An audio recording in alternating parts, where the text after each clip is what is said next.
பழம்பெரும் பின்னணி பாடகி ஆஷா போஸ்லே மாரடைப்பு காரணமாக உயிரிழந்துள்ளார்.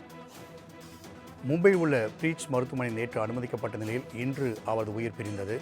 இந்திய சினிமாவின் ஈடு இணையற்ற இசை மேதைகள் ஒருவரான பாடகி ஆஷா போஸ்லே காலமானார். அண்மை செய்தியாக பார்த்து கொண்டிருக்கின்றோம். நுரையீரல் தொற்று காரணமாக நேற்று பிரீச் மருத்துவமனையில் அனுமதிக்கப்பட்ட நிலையில் இன்று அவரது உயிர் பிரிந்தது. பிரபல பாடகி ஆஷா போஸ்லே காலமானார் என்கிற சோக செய்தியை அண்மை செய்தியாக பார்த்து கொண்டிருக்கின்றோம். இந்திய சினிமாவின் ஈடு இணையற்ற இசை மேதைகள் ஒருவரான பாடகி ஆஷா போஸ்லே நுரையீரல் தொற்று காரணமாக சிகிச்சை பெற்று வந்த நிலையில் இன்று காலமானார். அவரது இறுதிச் சடங்குகள் நாளை மாலை 4 மணிக்கு சிவாஜி பார்க் பகுதி நடைபெறும் என்று தெரிவிக்கப்பட்டுள்ளது.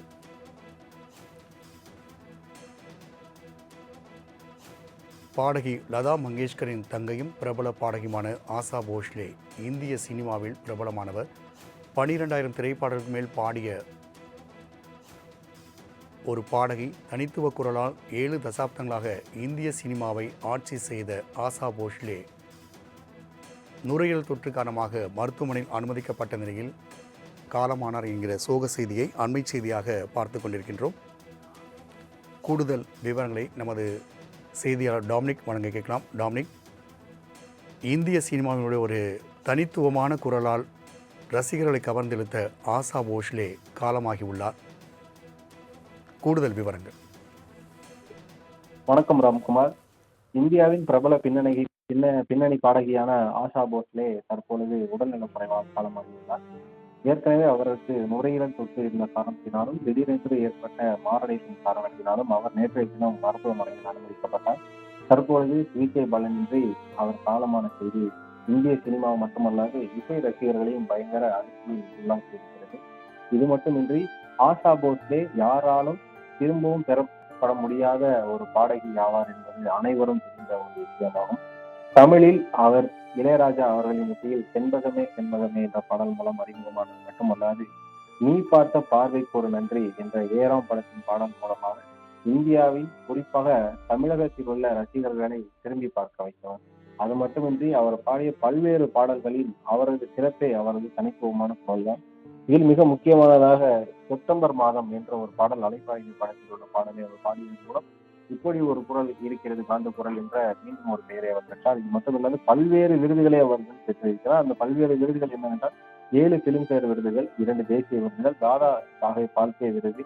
இது மட்டுமன்றி புகழ் பட்டங்கள் பல பெற்றிருக்கிறார். தாதா சாஹேப் பால்கே அப்படி என்ற புகழ் பட்டமும், பத்ம விபூஷன், பங்கா விபூஷன், மகாராட்டிர பூஷன் என்கிற பல்வேறு விருதுகளையும் பெற்ற பாடகிதான் இந்த ஆஷா போஸ்லே. இது மட்டுமில்லாது லதா மங்கேஷ்கர் அவரின் சகோதரியும் புகழ்பெற்ற இசை குடும்பத்திலிருந்து வந்த ஆஷா போஸ்லே தற்பொழுது நம்முடன் இல்லை என்ற ஒரு செய்தி இசை குடும்பத்தை பெரிதாக அதிர்ச்சியில் உள்ளாக்கி இருக்கிறது.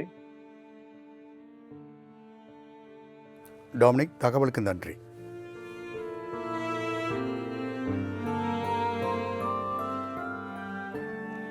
பிரபல பாடகி ஆஷா போஸ்லே காலமாகி உள்ளார். தற்போது நம்முடன் செய்தியாளர் ராஜேஷ் இணைப்பில் இருக்கிறார். வணக்கம் ராஜேஷ். இசையால் இந்த திரைப்படத்துறையை ஆட்சி செய்து மட்டுமில்லாமல் ரசிகர் மனதில் குடிகொண்டிருந்த ஆஷா போஸ்லே இன்று நம்மோடு இல்லை. அவருடைய இறுதிச் சடங்கு நாளை நடைபெறும் என தெரிவிக்கப்பட்டுள்ளது. கூடுதல் விவரங்கள். ராம்குமார் இனிமையான குரலுக்கு சொந்தக்காரர். தமிழில் மிகப்பெரிய பிரபலமான பாடல்கள் பாடவில்லை என்றாலும் குறிப்பாக 2 பாடல்கள் அவர் பாடிய மிகப்பெரிய ஒரு அளவில் வெற்றி பெற்றது. அது செண்பகமே செண்பகமே என்ற பாடல் இசைஞானி இளையராஜா அவர்களுடைய இசையமைப்பில் அவர் ஆஷா போஸ்லே பாடிய முதல் பாடல், தமிழ் பாடல். அதே போல செப்டம்பர் மாதம் என்ற அந்த அலைப்பாய்தில் இருந்த அந்த பாடலும் மிகவும் பிரபலமான ஒரு பாடலாக பார்க்கப்பட்டது. இந்திய திரையுலகின் பிரபல பின்னணி பாடகியாக திகழ்ந்தவர் ஆஷா போஸ்லே. அவருக்கு வயது 92. மாரடைப்பு மற்றும் சுவாச கோளாறு காரணமாக மும்பையில் இருக்கக்கூடிய தனியார் மருத்துவமனையில் நேற்று சிகிச்சைக்காக அனுமதிக்கப்பட்டார். அவரது நிலைமை ஏற்கனவே கவலைக்கிடமாக இருப்பதாக மருத்துவமனை வட்டாரங்கள் தெரிவித்த நிலையில்தான் அவர் தற்பொழுது காலமாகி இருக்கிறார். மிகப்பெரிய ஒரு இழப்பு என்று கூற வேண்டும். ஏனென்றால் பின்னணி பாடகிகள் வரிசையில் மிகவும் பிரசித்தி பெற்ற ஒரு பாடகியாக திகழ்ந்தவர். கடந்த சில மாதங்களாகவே உடல்நலக் குறைவால் பாதிக்கப்பட்டிருந்த ஆஷா போஸ்லேவுக்கு நேற்று 7:30 மணி அளவில் திடீரென்று மூச்சுத் திணறல் மற்றும் மாரடைப்பு ஏற்பட்டதாக தெரிகிறது. இதையடுத்துதான் அவர் உடனடியாக மருத்துவமனைக்கு அழைத்து செல்லப்பட்டார். அவருக்கு அங்கு தீவிர சிகிச்சை அளிக்கப்பட்டு தீவிர கண்காணிப்பில் இருந்த நிலையில்தான் அவர் தற்பொழுது உயிரிழந்திருக்கிறார். பாடகி ஆஷா பொறுத்தவரைக்குமே நுரையீரல் தொடர்பான சிக்கல்கள் உள்ளதாக ஏற்கனவே மருத்துவ வட்டாரங்கள் தெரிவித்திருந்தன. அதே நேரத்தில் அவருக்கு பல்வேறு கட்ட சிகிச்சைகள் தொடர்ச்சியாக அளிக்கப்பட்டு வந்த நிலையில் அவர் தற்பொழுது காலமாயிருப்பதாக செய்திகள் வெளியாகி இருக்கிறது. 8 சகாப்தங்களுக்கு மேலாக இந்திய இசை உலகிலேயே கோலோச்சி வரும் ஆஷாவை பொறுத்தவரைக்கும் பத்ம விபூஷன், அதே போல தாதா சாஹிப் பால்கே விருது பெற்றவர். மறைந்த பாடகி லதா மங்கேஷ்கரனுடைய தங்கையாக திகழ்ந்தவர். கிட்டத்தட்ட மங்கேஷ்கர் சகோதரிகள் என்று கூறக்கூடிய அளவிற்கு மிகவும் பிரசித்தி பெற்ற ஒரு திகழ்ந்தவர்களாக இருவருமே இந்திய திரையுலகில் மிகப்பெரிய ஒரு கோலோச்சியவர்கள். நமக்கு இங்கு தமிழகத்தை பொறுத்த வரைக்குமே பாடகி சித்ரா, ஜானகி இவர்களைப் போல இவர்களோடு ஒப்பிடும் பொழுது அவர்களும் இந்திய அளவில் மிகப்பெரிய ஒரு பாடலை சகாப்தங்களாக திகழ்ந்திருக்கிறார்கள். அதே போல சுராலிகே, தில் சக்கியா போன்ற பல்லாயிரக்கணக்கான காலத்தால் அழியாத பாடல்களை அவர்கள் பாடியிருக்கிறார்கள். குறிப்பாக தமிழை பொறுத்த வரைக்குமே நான் ஏற்கனவே குறிப்பிட்டது போல செண்பகமே செண்பகமே, அதே போல செப்டம்பர் மாதம் உள்ளிட்ட ஏராளமான பாடல்களை அவர் பாடியிருக்கிறார். குறிப்பாக அவர் நேற்று அனுமதிக்கப்பட்டிருந்த போது அவர் மீண்டும் விரைவில் அவர் குணமாகி வருவார் என்று எதிர்பார்க்கப்பட்ட நிலையில்தான் தற்பொழுது அவர் காலமாகி இருப்பதாக செய்திகள் வெளியாகி இருக்கிறது. ராம்குமார், கூடுதல் விவரங்களுக்கு நன்றி ராஜேஷ். பரத் வழங்க நாம் கேட்கலாம். வணக்கம் பரத். இந்திய அளவில் ஒரு புகழ்பெற்ற பாடகி இன்று நம்முடன் இல்லை, சிகிச்சை பலனின்றி உயிரிழந்திருக்காங்க. அவங்களுடைய இழப்பு எந்த அளவுக்கு ஒரு பெரிய இழப்பா பார்க்கப்படுது? வணக்கம் அருணேஷ். இது ஒரு ரொம்ப வருத்தம் தரக்கூடிய ஒரு செய்தி. என்னன்னா, ஒரு 3-4 தலைமுறைகள் அந்த குரலை கேட்டு வளர்ந்துச்சு அப்படின்னு சொல்லலாம்.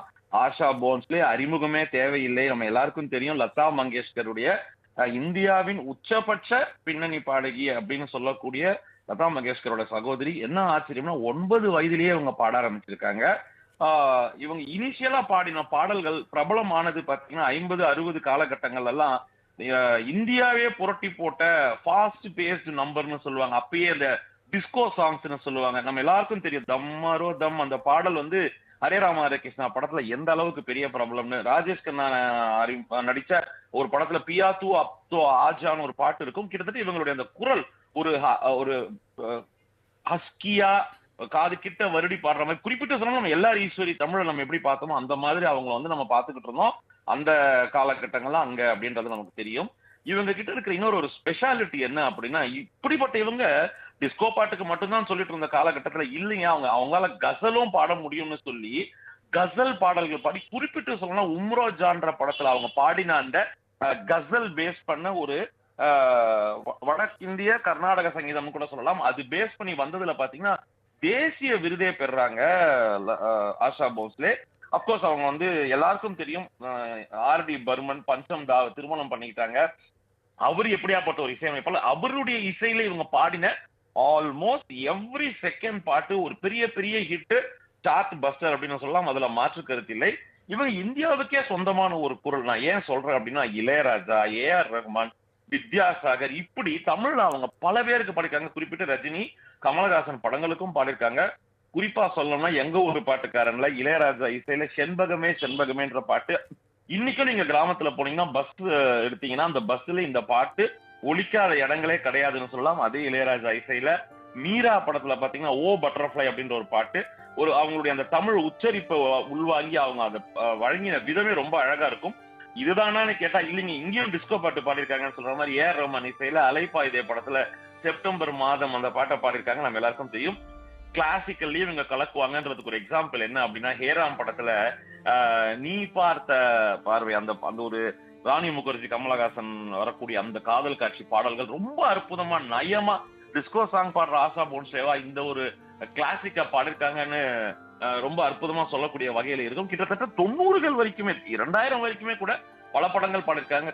குறிப்பிட்டு சொல்லணும்னா ஷாருக் கான், அமீர்கான் படங்கள்ல கதாநாயகிகளுக்கு பாடின அளவு வந்து ஆஷா போன்ஸ்லே வந்து எல்லாரோடையும் ஒரு நெஞ்சில வந்து ஒரு பெரிய ஒரு குரலா ஒட்டிக்கிட்டு இருந்தாங்க.